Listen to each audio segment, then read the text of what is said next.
The fastest way to lose power is to let disrespect control your reaction. There was a man named Kieran. Kieran was calm by nature, but calm people are often tested by people who mistake peace for weakness. At work, there was one man who always tried to provoke him. Small comments, mocking jokes, interruptions, disrespect disguised as humor. At first, Kieran wanted to react.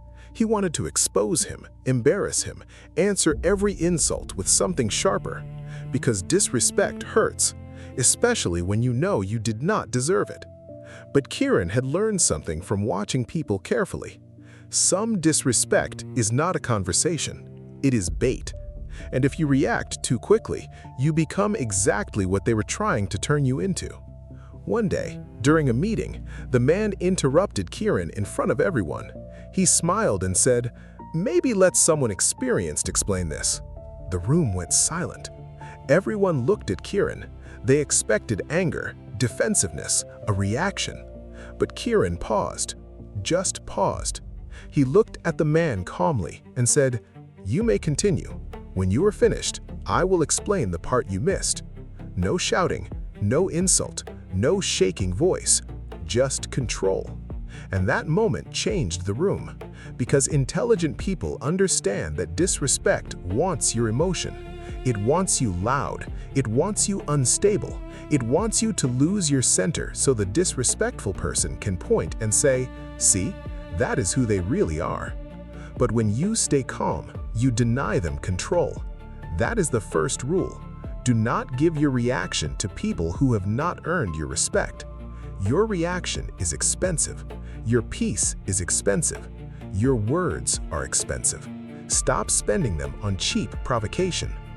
Kieran let the man speak, and as expected, the explanation was weak, unclear, full of confidence but empty of substance. When he finished, Kieran spoke, slowly, clearly, with facts. He corrected the mistake without attacking the person. He explained the solution without performing superiority. And by the end, everyone understood who had control. Not the loudest person, the calmest one. That is the second rule. Let competence answer disrespect. Some people want you to fight emotionally because they cannot compete with your clarity. So do not meet them where they're strong. Meet them where truth is strong. If they use sarcasm, use precision. If they use noise, use calm. If they use disrespect, use boundaries. If they use emotion, use evidence. Intelligent people do not waste energy trying to look powerful. They simply refuse to be pulled into weakness. But control does not mean silence forever. There's a difference between being calm and being passive. Being calm means you choose your response.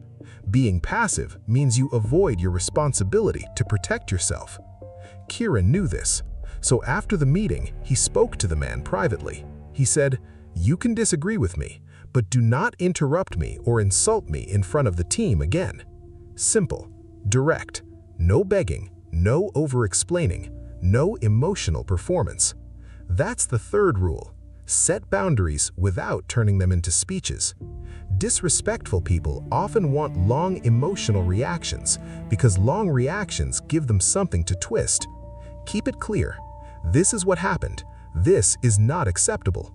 This is what will happen if it continues. Then stop talking. A boundary does not need decoration. It needs consistency. After that day, the man tested him again, but less confidently, because people can sense when your calmness is not fear.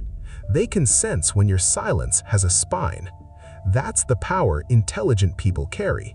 They don't react to every insult. They study it. They ask, is this person confused or disrespectful? Is this worth correction or distance? Is this a misunderstanding or a pattern? Does this require my voice or my absence? That pause is intelligence, because not all disrespect deserves the same response. Some disrespect needs correction. Some disrespect needs distance. Some disrespect needs documentation. Some disrespect needs silence. Some disrespect needs you to walk away and never return to the same access. The mistake many people make is treating every disrespect like a battle. But intelligent people understand that not every battle is worthy of their energy. If you fight everything, you become easy to control. Anyone can press a button and watch you react. But when you control yourself, you become difficult to manipulate. That's real status. Not money, not volume, not dominance. Self-control. The person who can insult you into losing yourself has power over you. The person who can provoke you into destroying your peace has access to your mind. Remove that access. Kieran did not become untouchable. He still felt anger. He still felt insulted.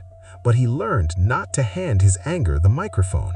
He learned to feel disrespect without becoming disrespectful. He learned to protect his dignity without becoming dramatic. He learned that the best response is not always the fastest one. Sometimes the best response is a pause.